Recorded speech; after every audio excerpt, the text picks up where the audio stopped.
Kritikal ang lagay ng isang lalaki matapos malapitang barilin sa ulo ng isa pang lalaki sa Las Piñas. Ang suspect, kapwa tindero raw ng biktima sa palengke. Lagi una ka sa balita ni Jomer Apresto, exclusive. Huminto sa gilid ng kalsada ang dalawang lalaking yan sa Kanaynay Road, Barangay Manuyo 2 sa Las Piñas City pasado alas 7 kagabi. Maya-maya, biglang bumunot ng baril ang lalaking nakasando at malapit ang binaril sa ulo ang biktimang naka-t-shirt na puti. Rumesponde ang ambulansya ng barangay na nagsugod sa ospital sa biktima. Ayon sa isang residente, inakala pa nila noong una na paputok lang ang umalingaw-ngaw sa kanilang lugar. Sobrang lakas po nun eh. Kasi pagsilip po namin nun, nakita ko po yung tricycle, may nakatumba na pong lalaki.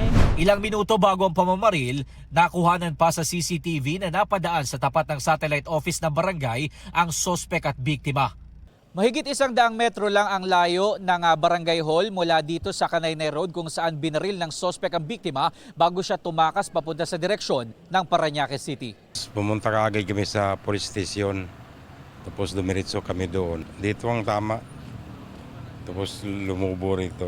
Sabi ng barangay, blanco pa sila sa motibo ng pamamaril. Residente raw nila ang dalawa na parehong tindero at magkatapat lamang ang pwesto sa palengke. Patuloy na minomonitor sa ospital ang kondisyon ng biktima.